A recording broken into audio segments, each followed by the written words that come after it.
रोते हुए जिस प्रकार से विक्रमजीत सर को पुलिस घसीटते हुए ले गई थी, वो वीडियो पूरे देश ने देखा और पूरे देश का कलेजा फट गया। और चलिए सर से बातचीत कर लेते हैं और जान लेते हैं कि आगे की क्या कुछ रणनीति है। सर, जिस प्रकार से आपके साथ हुआ, बच्चों ने देखा, बच्चों की जो पारा था वो सर एकदम से हाई हो गया कि हमारे गुरुजन के साथ इस तरह से हो रहा है। सर, ये दुर्व्यवहार एक शिक्षक के साथ, क्या कहेंगे सर? इसके ऊपर मतलब जो हमारे साथ हुआ उससे ज़्यादा बड़ी दुख दर्द हमें ये है जो बच्चों के साथ हो रहा है। पिछले 3 महीने से जब से वेंडर चेंज करने की बात हुई थी और जब से टेंडर टीसीएस से हटा करके एडिक्विटी को दिया जा रहा था, उस वक्त से हम लोग ये बात बता रहे थे कि भाई फेयर जो एग्ज़ाम कंडक्ट हो, कहीं ऐसा ना हो कि एग्ज़ाम ही ना हो पाए। और जब फेज 13 में पिछली बार चेयरमैन साहब से हम मिले, चेयरमैन साहब ने आश्वासन दिया था, क्योंकि 2024 में भी बहुत गड़बड़ियां थी। ऐसी बात नहीं है कि टीसीएस के वक्त सब कुछ अच्छा था, 2024 में भी गड़बड़ियां थी, लेकिन उस टाइम नॉर्मलाइजेशन की गड़बड़ियां थी, रिजल्ट्स को लेकर के थी, एसएससी को लेकर के थी। और उसके बाद जो जिस तरीके से रिजल्ट कुछ लोगों को रोका गया, कंटेम्प्ट ऑफ कोर्ट लगा एसएससी के ऊपर, उसको लेकर के हम एसएससी चेयरमैन साहब से मिले। क्वेश्चंस जो गलत बन रहे थे उसको लेकर के हम मिले, तो चेयरमैन साहब ने आश्वासन दिया था कि हम सुधार करेंगे, हम गलत क्वेश्चन नहीं बनाएंगे, हम रिपीटेड क्वेश्चन नहीं देंगे, हम सारे सुधार कर देंगे। लेकिन हमें पूरा आश्वासन मिल गया था कि हाँ चलो सुधार होगा। सुधार ये हुआ कि एडिक्विटी आ गई। जैसे ही एडिक्विटी आई, फेज 13 का पहला पेपर हुआ। फेज 13 का पेपर कंडक्ट ही नहीं करा पाई, और कंडक्ट कराने से ज्यादा पेपर कई जगह कैंसिल हुआ, कई जगह वीडियो वायरल हुई।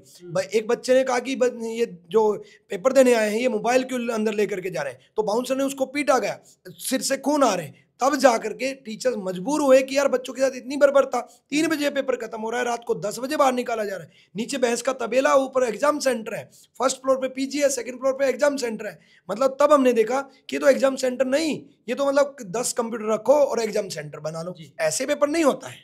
सर, जिस प्रकार से आपकी जो वीडियो सर पूरे देश में भी हर एक फोन में चल रहा है कि किस प्रकार से विक्रमजीत सर रोते हुए नजर आ रहे हैं। सर, एक डायरेक्टर, एक ऐसे शिक्षक जो लाखों छात्रों को पढ़ाते हैं, जो आदित्य सर के डायरेक्टर हैं, वैसे शिक्षक सर, क्या लगता है कि इस तरह की चीजें दिल्ली पुलिस को करनी चाहिए थी? क्या कहेंगे सर?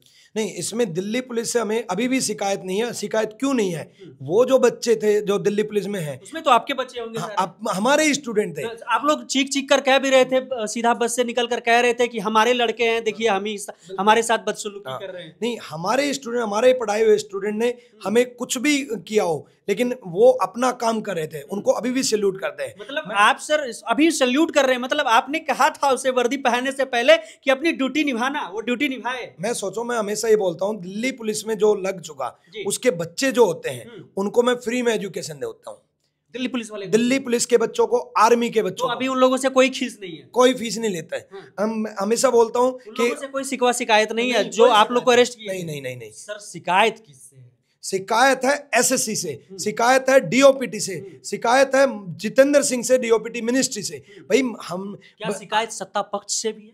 शिकायत सत्ता पक्ष से इतनी है कि मंत्री इसलिए बनाए जाते हैं कि जनता की आवाज सुने। और जनता की आवाज क्या? ये जो छात्रों की समस्याओं का समाधान करे। छात्रों की समस्याओं का समाधान तो दूर की बात, एक टीचर, लोग 4 टीचर बस जाकर के ये समझाना चाहते थे कि क्या क्या समस्याएं आ रही हैं, उन समस्याओं का समाधान किया जाए। छात्रों के ऊपर क्या क्या प्रॉब्लम आ रही है। एक बच्चा जो राजस्थान से लेकर के कन्या जाकर के अंडमान निकोबार उसका सेंटर दे दिया, वो भी चलो ठीक है। एक 1.5-2 साल गरीब परिवार के बच्चे तैयारी करते हैं, इतनी मेहनत करते हैं, दिन रात एक करते हैं, वो भी चलो ठीक है। पेपर इतनी दूर कंडक्ट करा दिया, वो भी सहन कर लेंगे। लेकिन पता चलता है 29 तारीख का पेपर था और वो 28 तारीख को हो गया। ऐसा कब से होने लग गया कि 29 तारीख का पेपर 29 का पोस्टपोन हो सकता है, प्रीपोन। बच्चा अगर जाएगा तो 29 तारीख को सोच के जाएगा, पेपर पता चला 28 को हो गया। पता चलता है एग्जाम सेंटर पहुंचते, एग्जाम सेंटर कैंसिल है। पता चलता है एग्जाम में देने गए और माउस काम नहीं करा, कीबोर्ड काम नहीं करा, सर्वर काम नहीं करा। एग्जिट करने के लिए सर्वर ही काम नहीं करा, जिसकी वजह से 3 बजे से लेकर के 9 बजे वापस, रात को 9, 10 बजे एग्जाम सेंटर से बाहर निकले। बच्चे ज्यादा परेशान है। हमारी परेशानी है, ठीक है मेरे हाथ में दर्द है, ठीक है मेरा गला बैठा हुआ है, ठीक है, वो सब मतलब सर अभी भी आपको कोई दिक्कत नहीं, हमारे साथ कोई भी, यानी कि सर आपके साथ कोई भी सलूक हुआ सब माफ है, बस हमारी मांग मान लो, यही कह रहे हैं? बिल्कुल भाई, बच्चों की डिमांड है, उनको उसको पूरा करो। क्या कर रहे हैं सर, आगे क्या कर रहे हैं? आगे बच्चे इस बात को आवाज उठा रहे हैं और अभी सीजीएल होने वाला है 13 अगस्त से। हम क्यों इतने एग्रेसिव तरीके से बात बोल रहे हैं? क्योंकि 13 तारीख से सीजीएल है और सीजीएल अगर बच्चों का खराब हो गया, सीजीएल को एक बच्चा ड्रीम जॉब मानता है, मैं कस्टम इंस्पेक्टर बनूंगा, मैं इनकम टैक्स इंस्पेक्टर बनूंगा, सीपीओ आएगा कल को, सीपीओ का रिजल्ट 1.5 साल से 2 साल से रोका हुआ है। इतनी सारी समस्याएं, उस समस्याओं के ऊपर बात कर रहे हैं। और ना केवल एसएससी में, रेलवे हर साल कैलेंडर जारी नहीं कर रहा, रेलवे वैकेंसी फाइनल नहीं कर रहा, कब एग्जाम होगा, कब क्या होगा, सारे एग्जाम के बारे में हम बात करें। रेलवे के लिए भी मुद्दा उठाए, लेकिन जो 31 जुलाई को जो डीओपीटी से क्यों मिले? क्योंकि डीओपीटी के अंडर में ही ये डिपार्टमेंट आते हैं, तो डीओपीटी ही तो समाधान करेगा। तो इसलिए हम डीओपीटी गए, वहां जाकर के पता चलता है कि लाठीचार्ज हो गया, साइन कर लिया। लाठीचार्ज हो गया सर। झुकेगा कौन? शिक्षक झुकेंगे, छात्र झुकेंगे कि आयोग झुकेंगे? आयोग को झुकने से ज्यादा समाधान कर दें। हमें पढ़ाना है, बच्चों को पढ़ना है, हमें अपना काम करने दें, बच्चों को अपना काम करने दें, आयोग अपना काम कर ले। एनडीटीवी में जब चेयरमैन साहब का इंटरव्यू आया, उसमें वो क्या कह रहे हैं? सारी समस्याएं गिनवा रहे हैं वो। मतलब एक चेयरमैन अपने आप को ही समस्या बता रहे हैं इंटरव्यू में कि ये समस्याएं हैं। जब पता है समस्याएं हैं तो समाधान कर दो, इतनी तो डिमांड है। जिंदगी भर मैं आपके सामने बोल रहा हूं, मैं जिंदगी में प्रोटेस्ट नहीं करूंगा अगर समस्याओं का समाधान हो जाता है तो। प्रोटेस्ट की बात कर रहे हैं सर, अभी भी खत्म मतलब नहीं हुई है। अगला सर क्या कुछ प्लान है, कितने तारीख का, और क्या करने वाले हैं? आगे का प्लान यही है कि अभी हमने ये डिसाइड किया कि सारे स्टूडेंट, हमने देखा शिखर में प्रोटेस्ट शुरू हो गया, कोलकाता में प्रोटेस्ट शुरू हो गया, अलग अलग जगह सारे छात्र अलग अलग जगह एसएससी के ऑफिस या अपने अपने एरिया में आंदोलन करने जा रहे हैं। हम पेरेंट्स के समान उनके साथ खड़े हैं, क्योंकि मैं अपने स्टूडेंट को अपना बच्चा मानता हूं और मैं ये मानता हूं कि मेरे बेटे के साथ प्रॉब्लम है, मेरी बेटी के साथ प्रॉब्लम है, तो जब इनके साथ प्रॉब्लम है तो मैं उतने ही दिल से काम करता हूं। मैं उस वीडियो में इसलिए रोना आया था क्योंकि जब मैंने सामने पुलिस वालों को देखा तो उनकी उम्र 50, 55, 45 साल जब मैंने देखी, मैंने कहा यार इनके बच्चों को हम पढ़ाते हैं, इनके बच्चों के लिए हम लड़ रहे हैं। मैं इसलिए रोना आ गया था। और मैं हमेशा मतलब मैं 2 रात हो गए सोए, दिन और रात इसी के ऊपर मतलब मेंटली इतना परेशान हो चुका कि बच्चों का समाधान क्यों नहीं हो रहा। और मैं हमेशा दिल से पढ़ाता हूं, दिल से काम करता हूं, दिल से ही काम किया कि भाई बच्चों की समस्या तब तक नहीं रुकेंगे जब तक बच्चों का समाधान नहीं होगा।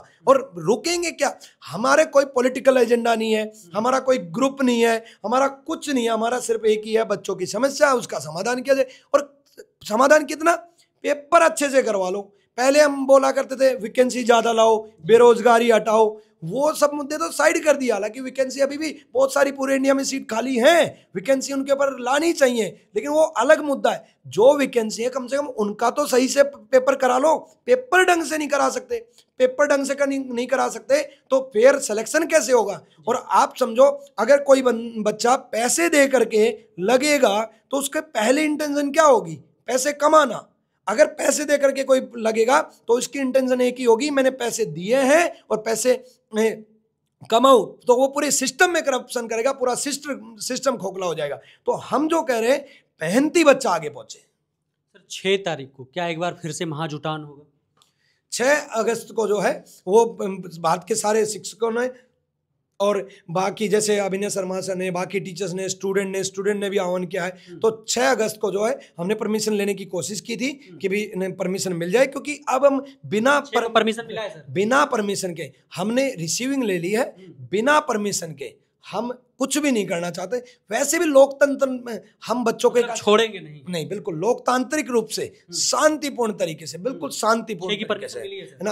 अभी परमिशन नहीं मिली है लेकिन रिसीविंग है, मतलब हमने बता दिया है कि 6 तारीख को इतने लोगों की आप परमिशन दो। तो डिपार्टमेंट ने, जो डीसीपी ऑफिस ने, उसने रिसीव कर लिया है ना। तो लेकिन बात 6 की नहीं है, बात 8 की, 10 की नहीं है। 13 तारीख से पेपर शुरू है, उससे पहले समाधान चाहिए। 13 तारीख से सीजीएल का पेपर है, उसके बाद सारे पेपर बहुत अच्छे से कंडक्ट हो। नहीं तो हम 18 को भी बैठेंगे, 20 को भी बैठेंगे, 30 को भी बैठेंगे, जरूरत पड़ी तो महीना भी बैठना पड़े। तब तक तोड़ेंगे नहीं, तब तक छोड़ेंगे नहीं।